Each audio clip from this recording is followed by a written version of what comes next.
Retour dans la semaine de l'Écho sur France 24, je suis toujours en compagnie d'Emmanuel Morel, qui est donc député européen du Parti socialiste, Gaspard Koenig, président du think tank Génération Libre, et Éric Heyer, directeur à l'OFCE. En France, baisse significative du nombre de chômeurs au mois de septembre, 67 000 de moins pour les catégories A, selon Pôle emploi. Ainsi se confirme une tendance installée depuis le début de l'année, a affirmé la ministre du Travail Myriam El Khomri. Dans le même temps, le chiffre de la croissance vient de paraître. Aujourd'hui même, elle est en hausse de 0,2% seulement au troisième trimestre, un chiffre qui fragilise l'hypothèse d'une croissance de 1,5% sur l'ensemble de l'année retenue par le gouvernement. Alors la courbe du chômage va-t-elle s'inverser? Quelques réactions et on en débat ensuite. On a des résultats qui confirment le fait qu'il y a une inversion de la courbe du chômage qui est engagée, qui est constatée. C'est de la fumisterie, cette histoire d'inversion. Sur un an, le chômage a un peu baissé, mais il a considérablement explosé depuis l'élection de François Hollande. Éric Heyer, allez, on se souvient qu'en août, il y avait 50 000 chômeurs de moins selon les chiffres de Pôle emploi, et tout d'un coup, il y en a 67 000 de moins le mois qui suit. Alors c'est sûr qu'on se dit, il faut quand même prendre ces chiffres avec prudence. J'ai lu beaucoup que c'était un recul historique. Qu'en est-il ? Je pense qu'il faut arrêter de le commenter, ce chiffre mensuel. Vous voyez que, non, mais il n'y a qu'en France où on regarde ce chiffre-là. Hein. C'est-à-dire qu'il y a une statistique officielle, c'est celle du Bureau international du travail. Pourquoi elle est intéressante, cette statistique du BIT? C'est que, elle est stable dans le temps, c'est-à-dire qu'il n'y a pas des modifications de traitement du chômage, etc. Donc on peut se comparer d'un trimestre sur l'autre. Et deux, puisque tout le monde a la même définition, on peut se comparer avec les autres pays. Et donc on devrait uniquement regarder ces statistiques-là. Donc ce n'est pas un indicateur tout de même pour si, c'en est un, si vous voulez, mais simplement elle est perturbée. Pourquoi c'est volatile? Vous en avez parlé. C'est depuis le 1er janvier 2016, on a changé la façon d'actualiser les chômeurs. Mais vous voyez, donc on est en train de commenter juste le calendrier parce que les mois où il y a plus de jours ouvrés pour s'actualiser, il y a moins de chômage. Et puis les mois où il y en a moins, il y en a moins. Donc, purement technique. Alors là, c'est que technique. Et les statisticiens vous disent, oui, il faut attendre un an pour corriger des jours ouvrables. Et donc, on le saura dans un an. Donc, mais arrêtons de commenter ce chiffre-là. Mais par ailleurs, la statistique, on l'a.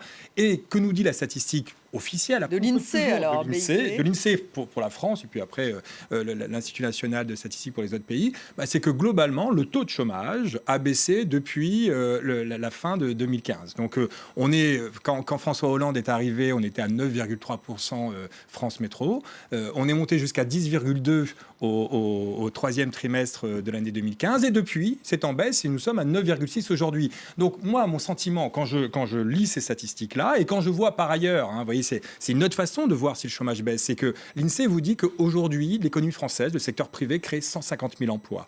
Vous rajoutez 20 000 emplois aidés, vous rajoutez 20 000 non-salariés et 10 000 dans la fonction publique. L'emploi total en France augmente de 200 000. Vous avez 170 000 nouveaux entrants nets sur le marché du travail, donc forcément, le chômage baisse de 70 000. Alors, c'est faible. Est-ce que ça veut dire inversion de la courbe? Mais oui, dans le sens où ça baisse, mais non, on reste dans un chômage de masse. Donc, ayons ça en tête, on est dans un chômage de masse, ça va légèrement mieux, mais ça ne va pas bien.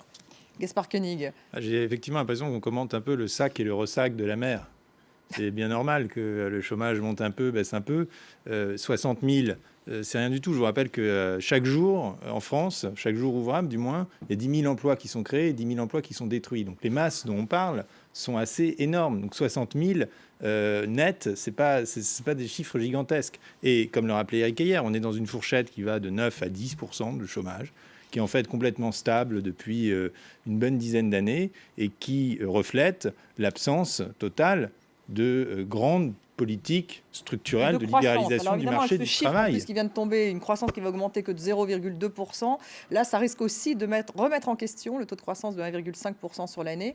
Et évidemment, ça ne fera pas du bien aux chiffres de l'emploi. Emmanuel Morel, 8 Français sur 10 ne croient pas que la courbe du chômage va s'inverser. Ça, c'est le dernier sondage. Et si cette inversion devait se produire dans les mois à venir, cela n'améliorerait pas l'opinion de 3/4 d'entre eux à l'égard de François Hollande. Que ça vous inspire-t-il?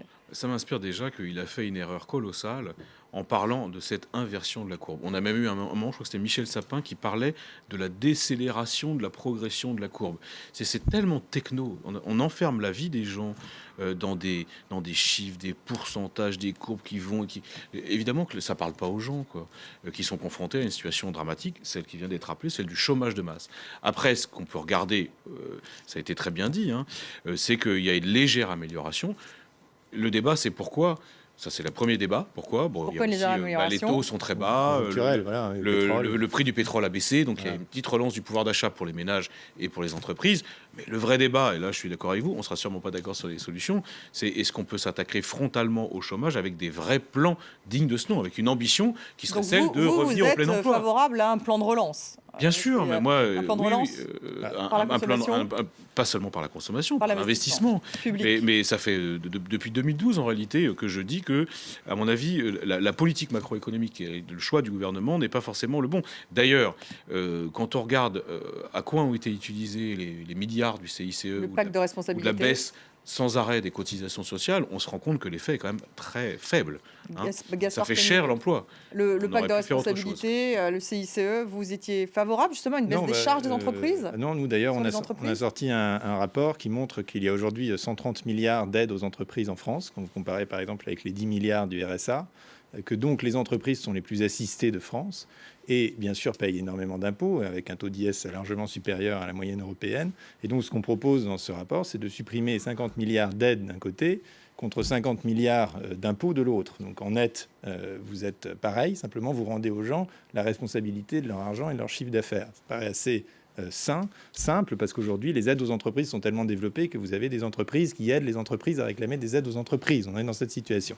Et pour revenir une seconde sur le chômage, puisque chacun propose sa solution, quand vous regardez aujourd'hui les programmes, les premiers programmes qui sont sortis, qui sont ceux de la droite pour la primaire, vous avez des réformes assez violentes et pour moi positives sur le plan du droit du travail, et l'inversion de la hiérarchie des normes est quelque chose qui figure dans tous les programmes. C'est-à-dire, voilà, rendre le droit du travail plus flexible, Voilà, au sein de allonger la durée du travail également. En revanche, sur le contrat de travail, il n'y a à peu près rien. C'est-à-dire qu'on est toujours dans notre beau système dualiste, CDI protégé d'un côté, CDD hyper précaire de l'autre, et vous n'avez pas de proposition très Vous sérieuse. voudriez quoi? Un contrat seulement, Par exemple, vous avez la proposition de Jean Tirole, qui est là depuis longtemps, mais enfin, pourquoi ne pas la faire, qui est un contrat unique d'un côté, et puis un système de bonus-malus, ou une sorte de taxe sur les licenciements, où l'entreprise dédommage la société pour l'externalité négative qu'elle crée, ce qui est très libéral, quand elle licencie. Mais en même temps, qui peut licencier de manière beaucoup plus flexible, en éliminant, en disant que le licenciement est par défaut un licenciement économique, que l'entreprise n'a pas à se justifier d'un licenciement, parce que ça fait partie de son organisation interne, plus flexible, et que le juge n'a rien à voir là-dedans. Donc c'est beaucoup plus flexible, plus responsabilisant pour l'entreprise, parce que vous avez aussi une taxation pour ceux qui licencient et donc créent une contrainte, un poids pour la société, et puis évidemment l'obligation de former, puisqu'aujourd'hui vous avez dans le contrat de travail une relation de subordination qui, à mon avis, ne fait plus sens au XXIe siècle. Il faut transformer la relation de subordination en une obligation de formation. Enfin, tout ça, c'est des vrais sujets. Inclure la formation dans le contrat. Éric Heyer, vous réagissez? Oui, enfin, en 2008, oui, c'est pas non plus la préhistoire.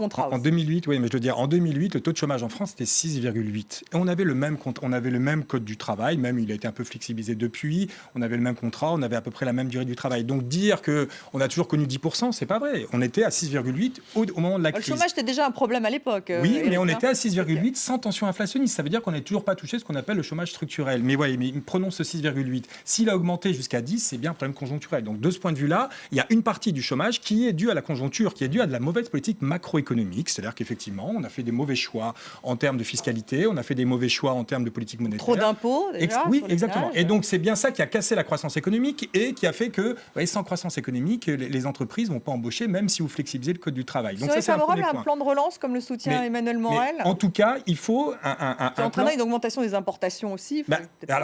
Ça dépend. Et si c'est coordonné, c'est ce que nous dit la théorie économique. Si vous le coordonnez en niveau Europe, européen. Eh ben oui, ça, vous savez qu'en ce moment, c'est difficile au niveau européen. Vous voyez, il y a le plan Juncker qui va augmenter. Donc je pense qu'au contraire, ça va. Donc ça ne veut pas dire, vous voyez, que ça veut dire globalement, si vous avez un peu plus de croissance, vous pouvez descendre au moins jusqu'à 6, 8, 6,5 de chômage. Ensuite, ça ne veut pas dire qu'il ne faut pas flexibiliser. Oui, flexibilisons sans doute, mais apprenons des expériences étrangères. Chaque fois qu'on flexibilise, il faut sécuriser. Donc c'est-à-dire qu'il va falloir, aujourd'hui, le chômage, c'est un chômage de non qualifiés. Et donc il va falloir, si vous flexibilisez... Donc la formation, par exemple. Oui, la formation, c'est un bon exemple. Le logement, c'est un très bon exemple. C'est-à-dire que si vous voulez baisser la durée du travail et donc, enfin, si vous baissez les salaires, eh ben, il va falloir que ces personnes-là se logent, il va falloir que ces personnes-là accèdent au crédit bancaire et donc il va falloir mettre beaucoup de filets de sécurité. Alors, il nous reste peu de temps. Je voudrais qu'on revienne sur cette statistique hallucinante tout de même qui vient de paraître dans un rapport du World Economic Forum, le forum qui organise Davos, sur la parité du travail dans le monde. Elle ne sera réelle que dans 170 ans,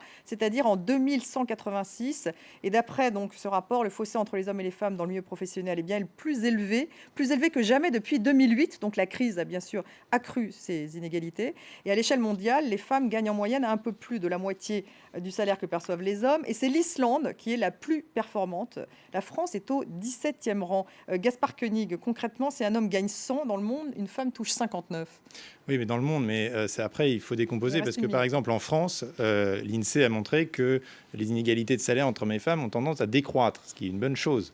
Par ailleurs, vous avez une égalité en fait beaucoup plus forte sur les faibles rémunérations et sur les emplois moins qualifiés, sur les employés, par exemple, que sur les cadres. Les cadres, la disparité est plus grande. Mais moi, j'avoue que je préfère des actions sur ces sujets-là, des actions société civile, comme par exemple Girls in Tech, qui apprend aux jeunes entrepreneuses à demander plus d'argent, parce qu'on dit souvent que les femmes, je ne sais pas si c'est vrai ou non, sont plus timides dans les négociations, mais en tout cas, c'est ce que disent ces Girls in Tech. Ça, je trouve ça très, très sain, très positif, ou même les femmes à barbe qui interviennent. Ça se fait à grande échelle, alors. Parce que... Voilà, mais je trouve que ces actions de société civile sont toujours plus prometteuses et plus riches que notamment les mesures de la loi de 2014, qui sont assez bureaucratiques et qui demandent... Sur les quotas. Sur les quotas et sur les plans d'action, etc. Emmanuel Morel, très peu de temps, mais en politique, bon, c'est quand même flagrant. Même en politique, il y a une manière simple d'agir. On l'a fait d'ailleurs, ce qu'on appelle la parité. Sur les listes européennes... Dans les partis, on préfère payer... non, à droite, parce que le PS ne paye plus d'impôts là-dessus. Donc, et si vous passez à la proportionnelle, le problème est réglé. On le voit sur les européennes et les régionales. Après, il y a quand même quelque chose, et de ce point de vue-là, je vais plaider pour ma paroisse. Si on augmente les bas salaires, ça va surtout être préférable aux femmes parce que, hélas, elles sont sous-payées. Donc, l'augmentation du SMIC et des bas salaires me paraît aussi une solution. On en revient au plan de... Éric, il y a juste un mot, c'est sur la durée du travail. C'est-à-dire que globalement, la durée du travail, on voit que le temps partiel est féminin, alors que le temps complet est masculin, et les inégalités viennent souvent de là.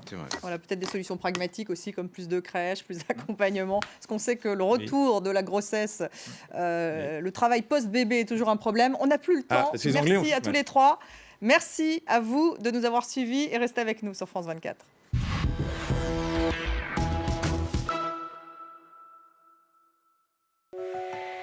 Pas de quartier, présenté par Ségolène Malter et Wassim Nasr. Ils s'appellent Naoufal, Justice ou Miad. Pour France 24, ils ont choisi de filmer leur quartier, loin des clichés. Je mets 3 heures, 3h30 aller-retour. Et Riwad, en fait, on travaille sur mémoire d'une jeune fille de quartier. Super. Quand on dit on arrête, deux jours après, ça reprend. On va pas dire qu'on a réussi à changer tous les jeunes, mais ça a pu avoir un impact. Et ça fait combien de temps que t'as pas d'ascenseur? Ça fait 10 ans. Il est complètement HS. Pas de quartier, c'est votre émission. Une parole libre. Comme eux, vous aussi, filmez votre réalité. Pas de quartier, à voir sur France 24 et sur France24.com.